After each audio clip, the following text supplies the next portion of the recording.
Question number 12 solve करेंगे। ये वाला, अ कंपनी हैड 12,000 एम्प्लॉयज़। एक जो कंपनी है उस कंपनी में 12,000 जो हैं जो एम्प्लॉय काम कर रहे थे during the financial crisis in 2008।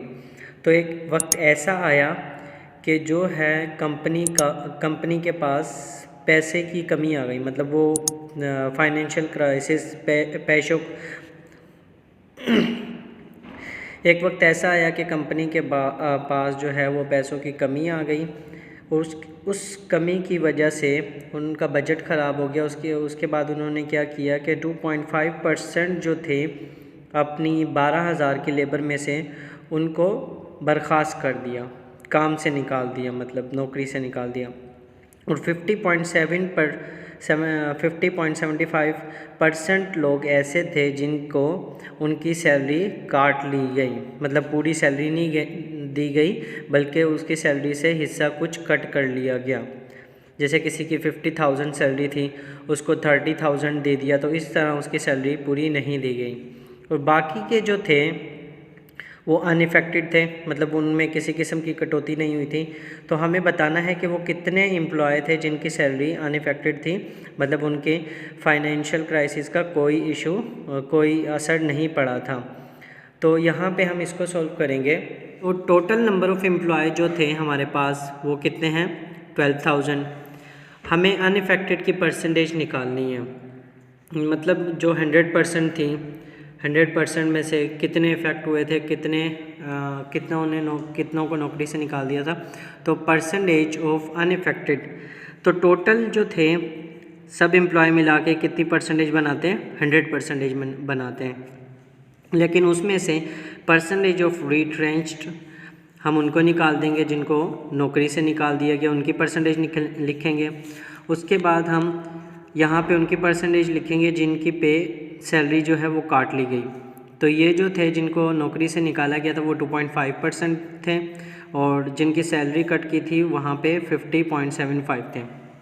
जब इन दोनों को प्लस करेंगे, यहाँ रफ वर्क में बता रहा हूँ मैं, 50.75 को 2.5 से प्लस करेंगे, 5 वैसे ही आ जाएगा। 5 और 7 कितना होता है, 12, 2 यहाँ पे और 1 यहाँ पे, ये पॉइंट वैसे ही, तो ये 3 हो जाएगा। और यहाँ पे ये क्या हो जाएगा, 53। तो हमारे पास ये क्या आ गया, 53.25। तो बेटा अब इसको हम माइनस करेंगे, 100 से इसको माइनस कर देते हैं, 100 माइनस 53.25, तो ये हमारे पास आ जाएगा 46.75। तो 46.75 और परसेंटेज का साइन यहाँ पे लाजमी लगाएंगे क्योंकि ये परसेंटेज है। अब ये जो थे इतनी परसेंटेज जो थी एम्प्लॉय की वो अनइफेक्टेड थी, उनकी ना तो सैलरी काटी गई थी ना तो उनको नौकरी से निकाला गया था। अब हम निकालेंगे कि इतनी परसेंटेज से कितने एम्प्लॉय बनते हैं। तो नंबर ऑफ़ एम्प्लॉय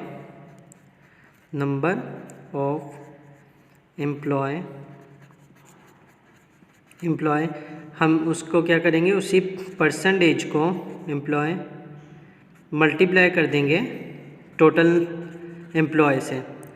तो इतनी परसेंटेज थी जो कि अनइफेक्टेड थी, मतलब परसेंटेज को मल्टीप्लाई करेंगे 12,000 से, और जब भी परसेंटेज ख़त्म करते हैं तो डिवाइड में क्या आता है, 100। तो ये परसेंटेज ख़त्म करूँगा तो 75 डिवाइडेड बाई 100 और मल्टीप्लाई बाय 12,000। ये 0 इस 0 से कटा और ये वाला 0 इस 0 से कैंसिल हो जाएगा, और यहाँ पे हमारे पास बचेगा 46.75 मल्टीप्लाई बाय 120।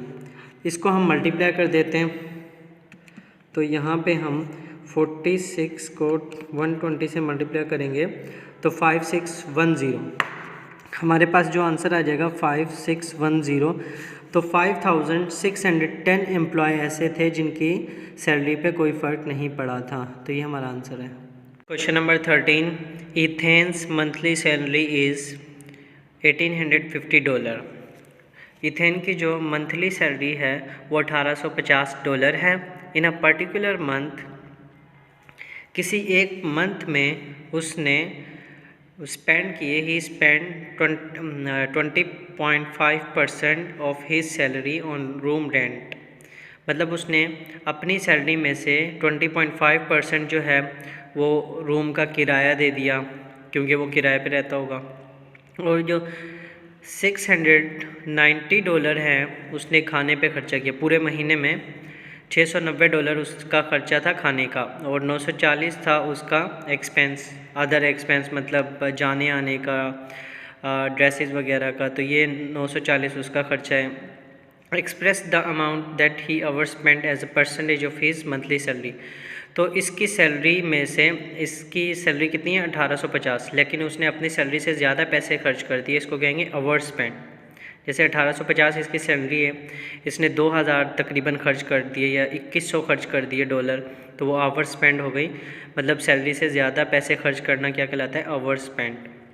तो हमें वो बताना है कि कितनी मंथली डॉलर से ज़्यादा पैसे खर्च किए मंथली सैलरी में से, और हमें आखिर में आंसर देना है परसेंटेज में, वो भी 2 डेसिमल प्लेसेस तक। तो यहाँ पे उसकी इथेन की सैलरी थी $1850, और उसने इसमें से रूम का किराया कितना दिया, 20.5% ऑफ रूम। मतलब हम देखेंगे कि इस परसेंटेज में से 1850 में से 20.5% कितना बनता है। तो हम इसको ऐसे लिखेंगे, ऑफ की जगह मल्टीप्लाई हो जाएगा, परसेंटेज को हटाएंगे, डिवाइडेड बाय 100, 0 से 0 कैंसिल हो जाएगा, इन दोनों को मल्टीप्लाई करेंगे, ये आ जाएगा, और 10 से डिवाइड करेंगे तो ये पॉइंट यहाँ पे था, यहाँ पे शिफ्ट हो जाएगा। तो इसने जो रूम का किराया दिया वो $379.25 था महीने का। अब इथेन ने जो टोटल अमाउंट खर्च कर दी है पूरे महीने में, वो अब देखते हैं कितने पैसे उसने खर्च कर दिए। ये चीज़ तो है भाई, रूम का किराया दिया था 379, ये जो है 960 उसका खाने का था महीने का, और ये जो है जो दूसरे एक्सपेंसेस थे। तो इसने ये इसकी टोटल अमाउंट जो बनी खर्च करने के बाद महीने में, तो वो $209 था, 0.25, मतलब इतने अमाउंट खर्च कर दी। तो उसकी सैलरी तो $1850 थी, तो इसने अपनी सैलरी से ज़्यादा खर्च कर दिया। तो कितना ज़्यादा खर्च किया वो देखते हैं। आवर स्पेंड अमाउंट कैसे आएगी, जितनी सैलरी उसने खर्च की, जितनी अमाउंट उसने खर्च की, और उसकी सैलरी यहाँ पे लिखेंगे, माइनस करेंगे तो 159.25, मतलब राउंड ऑफ कर लोगे तो $160 उसने ज़्यादा खर्च किया। अब $160 को हम परसेंटेज में बताएंगे कि कितनी परसेंटेज उसने ज़्यादा खर्च की। तो परसेंटेज का क्या फार्मूला होता है, ऊपर हम लिखते हैं जिसकी परसेंटेज निकालते हैं, तो इसकी परसेंटेज निकालनी है तो ये लिखेंगे, और नीचे लिखेंगे टोटल। इथेन की जो सैलरी थी वो टोटल ये आ गई, मल्टीप्लाई बाय 100 करते हैं, तो 100 को जब इससे मल्टीप्लाई किया तो 15925 आ गया, और जब इसको डिवाइड किया तो 8.60। वैसे तो ये काफ़ी दूर तक आ रहा है, मतलब 8.608, लेकिन 2 डेसिमल तक लिखना है। 2 डेसिमल का मतलब क्या है, पॉइंट के बाद सिर्फ 2 डिजिट्स होने चाहिए। और आप लोगों ने इसका क्वेश्चन नंबर 14 जो है वो नहीं करना, ये एक्सरसाइज हमारी ख़त्म हो गई। 13 तक ही सवाल करने, 14 आप लोगों ने कॉपी में नहीं करना।